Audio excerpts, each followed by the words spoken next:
Modern Tamil Nadu நேயர்களுக்கு வணக்கம். நான் உங்கள் ரோஜா. நான் உங்கள் யாசர். தொடர்ச்சியாகவே நம்மளுடைய இந்திய தேசத்துல சாதி வாரியான கணக்கெடுப்பு நடத்தணும் அப்படின்னு சொல்லிட்டு ஒன்றிய அரசாங்கத்தை எதிர்த்தும் அதே போல தமிழ்நாட்டு அரசாங்கமும் தொடர்ச்சியாக ஏராளமான கோரிக்கைகளை எழுப்பிக்கிட்டே இருந்தாங்க. ஒன்றிய அரசாங்கம் ஒருபோதும் நாங்க சாதிவாரி கணக்கெடுப்பு நடத்த மாட்டோம், ஏன்னா சாதிவாரி கணக்கெடுப்பு நடத்துறது அப்படிங்கிறது இந்து மக்கள்கிட்ட சாதி ரீதியான பிரிவினையை ஏற்படுத்தும் அப்படின்னு சொல்லிட்டு அதை எதிர்த்துக்கிட்டே இருந்தாங்க. இந்த நிலையில தான் எதிர்வரக்கூடிய மக்கள் தொகை கணக்கெடுப்போட சேர்த்து நாங்க சாதி ரீதியான கணக்கெடுப்பையும் நடத்த போறோம் அப்படின்னு சொல்லிட்டு அறிவிப்பு செஞ்சிருக்காங்க. தொடர்ந்து அதை எதிர்த்துட்டு வந்த பாஜக அரசு அதை இப்ப மறுபடியும் ஆதரிச்சிருக்கு. அதை நாங்க எடுப்போம்னு சொன்ன உடனே இது மிகப்பெரிய பேசும் பொருளா மாறி இருக்கு.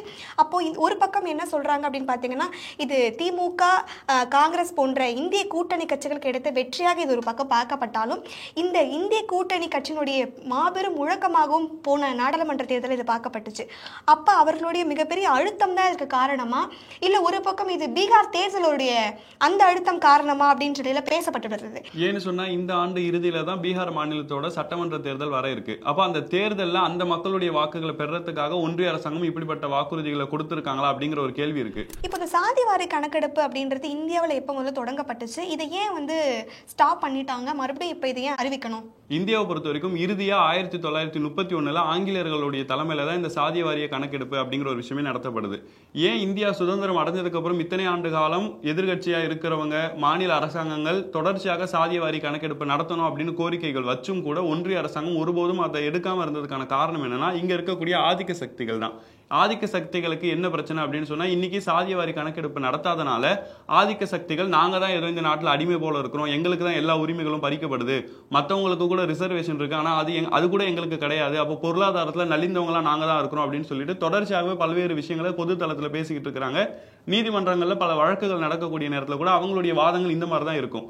அப்போ சாதிய வாரிய கணக்கெடுப்பு அப்படிங்கிற ஒரு விஷயம் நடத்தப்பட்டுருச்சு அப்படின்னு சொன்னா, எந்தெந்த சாதி, குறிப்பாக பட்டியலினத்தவர்கள் எவ்வளவு இருக்கிறாங்க, பிற்படுத்தப்பட்ட மக்கள் எவ்வளவு இருக்கிறாங்க, மிகவும் பிற்படுத்தப்பட்ட மக்கள் எவ்வளவு இருக்கிறாங்க, இப்படிங்கிற ஒரு விஷயம் ஒவ்வொரு சமூகத்தினுடைய டேட்டாவும் கவர்மெண்ட்டுக்கு வந்துருச்சு அப்படின்னு சொன்னா, அவங்களுடைய வளர்ச்சிக்காக பல திட்டங்களை அரசாங்கம் ஒதுக்க தான் செய்யும். அப்படி ஒதுக்கும் பொழுது ஆதிக்க சக்திகளுக்கு அவங்களுடைய வாழ்வாதாரத்தில் பல பிரச்சனைகள் வரும் அப்படிங்கிறதுக்காக ஆதிக்க சக்திகளுடைய எதிர்ப்பின் காரணமாக தான் இத்தனை ஆண்டு காலமாகவும் இந்தியாவில் இந்த சாதிய வாரிய கணக்கெடுப்பு அப்படிங்கிற ஒரு விஷயம் நடத்தப்படாமலே இருந்துட்டு இருக்கு. கடைசியா இந்த சாதிவாரி கணக்கெடுப்பு நடத்தக்கூடிய ரிப்போர்ட் ஏதாவது வெளியிட்டு இருந்தாங்களா? ஏன்னா கடைசியா 2011 சாதிவாரி கணக்கெடுப்புன்றது நடத்தப்பட்டதா சொல்றாங்க. ஆனா அது சமூக பொருளாதார அடிப்படையில் நடத்தப்பட்டதா சொன்னாங்க. ஆனா 2011 காங்கிரஸ் என்னதான் அந்த கணக்கெடுப்பு நடத்தினாலும் அதன் பிறகு ஆட்சி பாஜக அரசு 2014 ஆட்சியத்தின் பிறகு அதை பற்றி எந்த ஒரு அறிக்கையுமே வெளியிடல. எவ்வளவு சாதிகள் இருந்தாங்க, என்ன பண்ணாங்க, எதையுமே அவங்க சொல்லவும் இல்லை, அந்த அறிக்கை பொறுக்க வெளியிடவும் இல்லை. இந்தியா அரசாங்கத்துக்கிட்ட இருக்கக்கூடிய கடைசியான டேட்டா என்ன அப்படின்னு சொன்னா, முதல் பிரிட்டிஷ் கணக்கெடுப்பு அப்படிங்கிறது 1881 தான் நடக்கவே ஆரம்பிச்சது. அப்ப இருக்கக்கூடிய ஆங்கிலேய அரசாங்கம் ஒவ்வொருத்தருமே சாதி வாரியாவும் கணக்கெடுக்கணும், ஏன்னா யாரு முஸ்லீம், யாரு கிறிஸ்டின், யாரு ஹிந்து அப்படிங்கிறது மட்டும் தெரியாம இந்துக்களுக்குள்ள நல்ல பிரிவினைகள் இருக்கு அப்படின்னு சொன்னா ஒவ்வொரு பிரிவினருமே எவ்வளவு இருக்கிறாங்க, அவங்களுக்கு என்னென்ன வசதி வாய்ப்புகள் இருக்குங்கிறதெல்லாம் தெரிஞ்சுக்கணும் அப்படிங்கிறதுக்காக 1881 இருந்து 1941 வரைக்கும் ஆங்கிலேய அரசாங்கம் எடுத்தாங்க. அதாவது இந்தியா சுதந்திரம் அடைகிறதுக்கு முன்பு வரைக்கும். அந்த அடிப்படையில் 1901 இந்தியா முழுக்க எத்தனை சாதிகள் இருந்துச்சு அப்படின்னு சொன்னா 1646 சாதிகள் இருந்துச்சு. ஆனா அதுவே ஒரு 40 வருஷத்துக்கு அப்புறம் 1941 நடத்தின அந்த சாதிய கணக்கெடுப்புல இந்தியாவில் 4147 சாதிகள் இருந்திருக்கு. அப்போ இதுக்கும் நம்ம வித்தியாசம் பார்த்தோம் அப்படின்னு சொன்னா 80 ஆண்டுகளுக்கு மேல இருக்கு. இப்போ நம்ம 2025 இருக்கோம் அப்படின்னு சொன்னா இந்த நேரத்துல சாதிய கணக்கெடுப்பு ஒருவேளை நடத்தப்பட்டதுன்னா கடைசியா 4000 சாதிகள் இருந்தது, இன்னைக்கு 10,000 சாதிகள் 15,000 சாதிகள் அப்படின்னு சொல்லிட்டு அதிகரிச்சிருக்கிறதுக்கான வாய்ப்புகளும் இருக்கு. இந்த ஒரு மக்கள் தொகை கணக்கெடுப்பை பொறுத்த வரைக்கும் ஒன்றிய அரசாங்கம் தான் நடத்தணும் அப்படின்னு சொல்லிட்டு தமிழ்நாட்டினுடைய முதலமைச்சர் மு க ஸ்டாலின் ரொம்பவே தெளிவா சொன்னாங்க. ஏன்னு சொன்னா இங்க இருக்கக்கூடிய அதிமுகவா இருக்கட்டும், பாமகவா இருக்கட்டும், இந்த மாதிரியான கட்சிகள்லாம் ஒன்றிய அரசாங்கம் எடுக்கலாம் என்ன, மாநில அரசாங்கம் நீங்களே இந்த விஷயத்தை எடுத்துட்டு போயிட வேண்டியதானே அப்படின்னு கேட்டாங்க. ஆனா இதை பொறுத்த வரைக்கும் ஒன்றிய அரசாங்கம் எடுத்தா மட்டும்தான் இந்தியா முழுக்க அது ஒரு சிறப்பான முறையில கொண்டு போய் சேர்க்க முடியும். அப்ப அந்த அடிப்படையில படிச்சவங்களுக்கே தெரியும், ஏன்னா ஒரு சென்சஸ் மட்டும்தான் ஒரு மாநிலம்னால எடுக்க முடியும், அந்த டேட்டா மட்டும்தான். மற்றபடி புள்ளி விவரத்தோட டீட்டெயிலா சொல்ற எல்லா அறிக்கையுமே ஒன்றிய அரசு தான் கொடுக்கணும் அப்படின்றது படிச்சிருந்தாலே தெரியக்கூடிய விஷயம் தான். அது ஒரு தடவையும் தமிழ்நாட்டு முதலமைச்சர் தெளிவுபடுத்திட்டே தான் இருக்கிறாரு.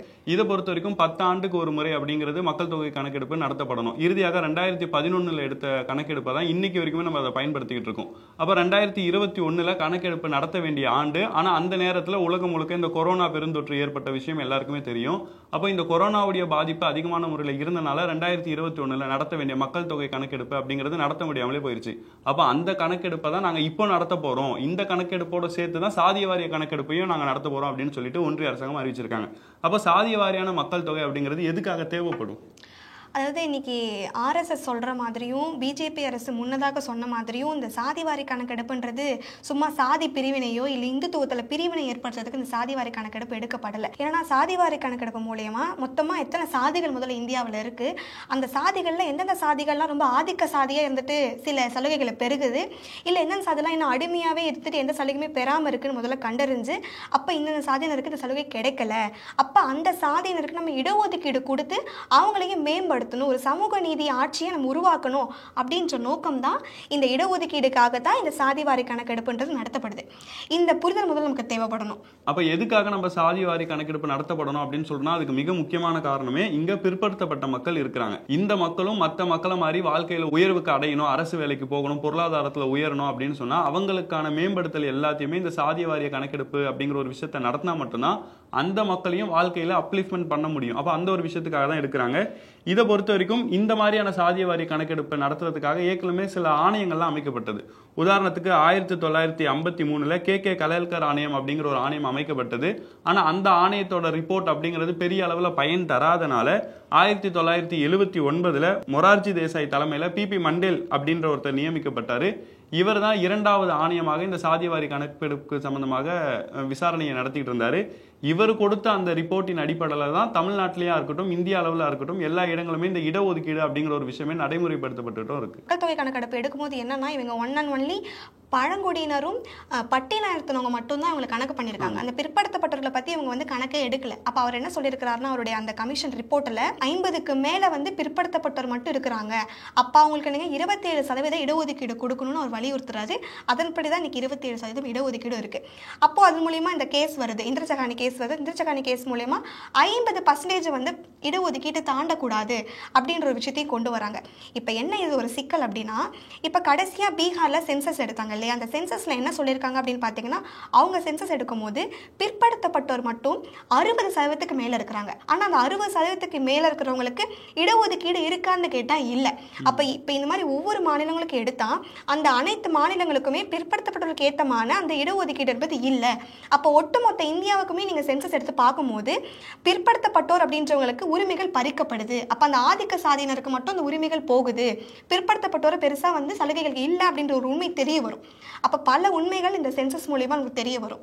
இது மட்டும் இல்லாமல் ஒரு நீதிமன்ற ரீதியாக நம்ம பல விஷயங்களை அணுகுனா கூட நீதிமன்றங்கள், அது சென்னையில் இருக்கக்கூடிய உயர் நீதிமன்றமாக இருக்கட்டும், இல்லாட்டி இந்தியாவுக்கே உச்சபட்ச அதிகாரத்தில் இருக்கக்கூடிய உச்ச நீதிமன்றமாக இருக்கட்டும், இந்த மாதிரியான நீதிமன்றங்களை இடஒதுக்கீடு சம்பந்தமான பிரச்சனைகள் ஏதாச்சும் ஒன்று வந்தது அப்படின்னு சொன்னால் அங்கே இருக்கக்கூடிய நீதியரசர்கள் முதல்ல கேட்குற கேள்வி என்னன்னா, முதல்ல நீங்கள் டேட்டாவை கொண்டுட்டு வாங்க, எந்த சாதியினர் எவ்வளோ இருக்கிறாங்க அப்படிங்கிற ஒரு விஷயமே எங்களுக்கு தெரியாமல் இருக்கக்கூடிய ஒரு நேரத்தில் இந்த சாதியினர் பாதிக்கப்பட்டிருக்கோம், எங்களுக்கு ஒழுங்காக வேலை வாய்ப்பு கிடைக்கல அப்படின்னு சொல்லிட்டு நீதிமன்றத்தை அணுகுனாங்கன்னா நாங்கள் எந்த அடிப்படையில் அவங்களுக்கு தீர்ப்பை கொடுக்கறது, அப்போ எங்களுக்கு ஒழுங்கான டேட்டாவை கொடுங்க, அப்போ தான் எங்களால் நீதித்துறையவே ஒழுங்காக நடத்த முடியும் அப்படின்னு சொல்லிட்டோம். பல வழக்குகளை நீதிபதிகளும் சொல்லியிருக்கிற கருத்தையும் பார்க்குறோம். ஓகே, இப்போ உண்மையாலுமே இந்த இந்திய கூட்டணி அதாவது திமுக காங்கிரஸுக்கு கொடுத்த அழுத்தம் தான் இதற்கு காரணமா, இல்லை தமிழ்நாடு பீகார் தேர்தல் வருது அதற்கான ஒரு பூசல் மொழிகளா இந்த கணக்கெடுப்பு அப்படின்றத நம்ம தொடர்ந்து பின்னாடி வெயிட் பண்ணி தான் பார்க்கணும். இது வந்து உண்மையா பொய்யா, நடத்தப்படுமா இல்லையா அப்படின்ற ஒரு விஷயம். ஏன்னா இது நடத்தப்படுறதுன்றது ரொம்ப முக்கியமான விஷயம். அதனால தான் தொடர்ந்து இதை வந்து 2024 நாடாளுமன்ற தேர்தலில் கூட இந்திய கூட்டணி வந்து மாபெரும் முழக்கமாக இதை முழங்கிட்டு இருந்தாங்க.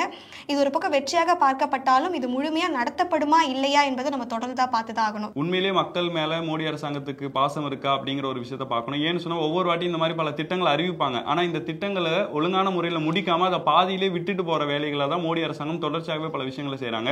அப்ப இந்த விஷயங்கள்ல எந்த மாதிரியான நடைமுறையை கடைபிடிக்க போறாங்க அப்படிங்கிறத பொறுத்து இருந்து தான் பார்க்கணும். இன்றைக்கு இந்த சாதிவாரி கணக்கெடுப்பு, இது இருக்கக்கூடிய பூசல் மொழிகள், இடஒதுக்கீடு பற்றி நம்ம நிறைய தெரிஞ்சுக்கிட்டோம். இந்த மாதிரி இன்னும் அதிகமான அரசியல் செய்திகளோட அடுத்தடுத்த வீடியோக்கள் உங்களை சந்திக்கிறோம். நன்றி.